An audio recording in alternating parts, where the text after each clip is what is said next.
In this video, I will present strong, reliable evidence which proves that the true identity of Satan the dragon, who is mentioned in Bible Revelation, is the chief fallen angel known as Marduk. Revelation chapter 12 verses 3 to 12.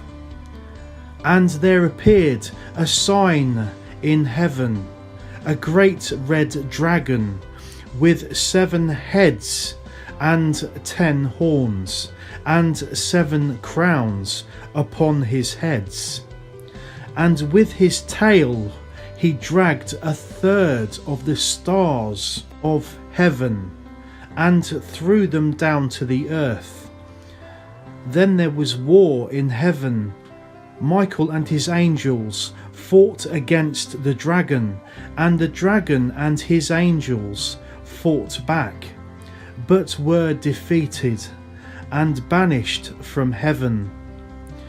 The great dragon was cast out. He is that old serpent called the devil and Satan, which deceives the whole world. He was cast down into the earth, and his angels were also cast out with him. And I heard a loud voice speaking in heaven, saying, Salvation has arrived, along with strength and the kingdom of our God, and the power of his Christ. For the accuser of our brothers has been cast down, who accused them day and night before our God. And they overcame the dragon by the blood of the Lamb, and by the word of their testimony, and they loved not their lives unto the death. Therefore rejoice the heavens and those who live in them. But woe to the inhabitants of the earth and of the sea, for the devil has come down unto you. He is furious because he knows that he only has a short time. According to the cuneiform text on thousands of ancient clay tablets, just like the one shown here, created by the ancient Sumerian Mesopotamian people, they describe in great detail that Marduk was the chief fallen angel. In the Babylonian tale of the Enuma Elish, also known as the 7 tablets of creation, it basically explains that Marduk is God, the almighty creator of everything. Marduk was also the official god of the ancient Sumerian and Babylonian people. He is pictured again here in this ancient depiction. As you can see in the background, his symbol was the dragon. The Marduk dragon symbol shown here can be found today on the Gate of Ishtar in the ancient ruins of Babylon. Later in this video, I will also show that Allah, the false god of Islam, is none other than Marduk, attempting to mask his true identity and fool the world into believing that he is Almighty God, the creator of all things. I will also reveal startling archaeological evidence which proves that Marduk was an alien humanoid who originally came from a mini solar system. known as the Nibiru star system, which is basically made up of a dwarf star at the centre with 6 to 7 planets orbiting around it. Ancient Sumerian history actually confirms in great detail that Marduk was from a super advanced alien race of people called the Anunnaki.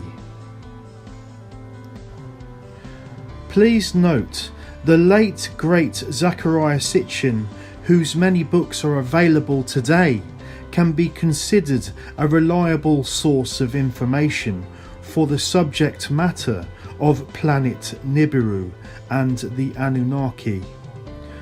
I would rate his accuracy at around 80 to 90%.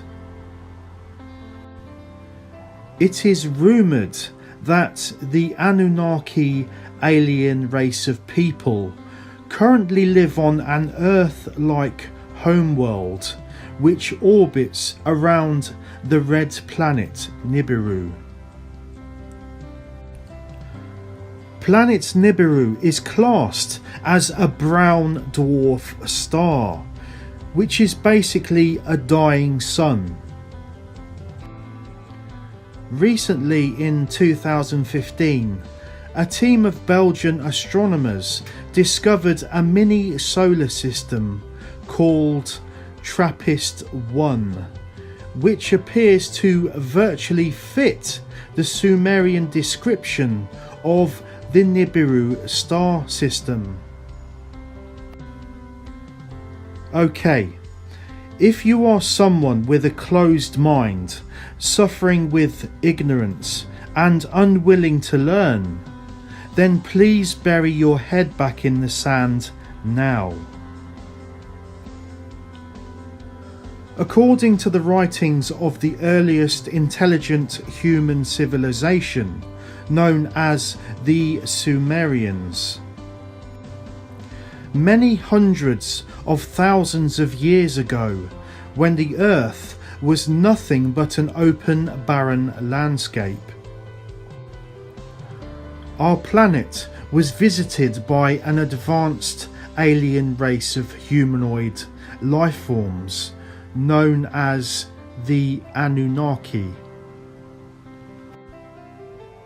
The Anunnaki specifically came to the Earth to mine for gold, which they intended to take back with them to their home world in the Nibiru star system.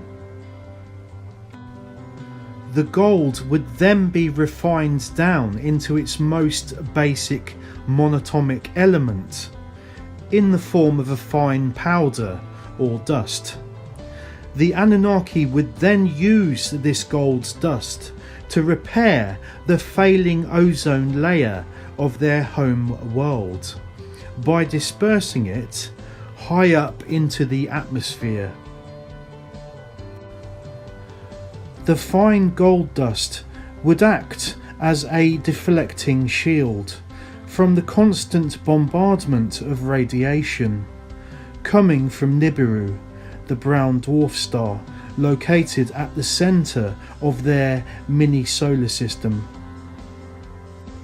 Another benefit of the gold dust is that gold is well known for its ability to store heat. So basically any heat from Nibiru's incoming rays would be immediately stored and held in the gold dust floating in the atmosphere of the Anunnaki's Earth-like homeworld. This is very useful for keeping the planet nice and warm.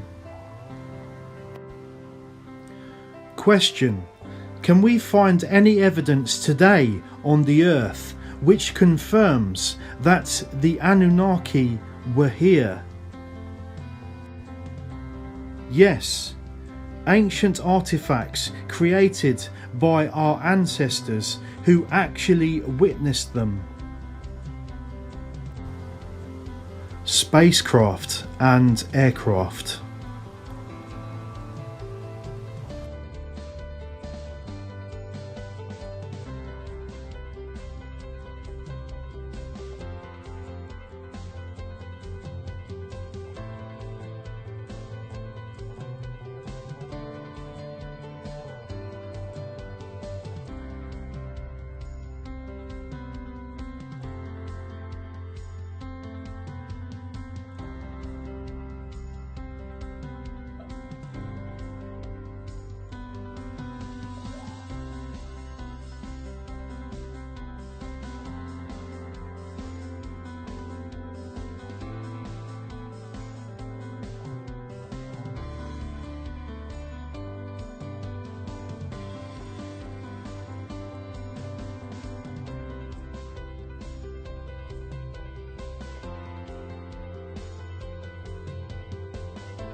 Rocket ships.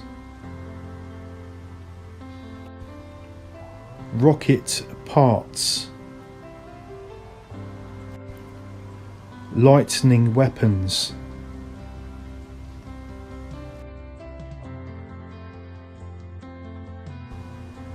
Musical headphones. Rock cutting equipment. Robots.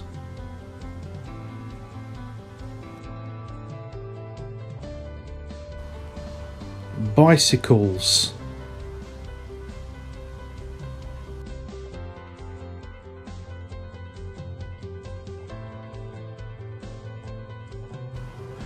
Winged flying suits. In this image showing the flight suit, you can actually see the missile turrets just above the wings.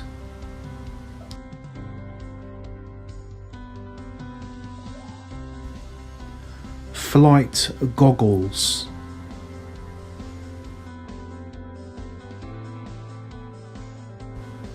Ancient astronauts.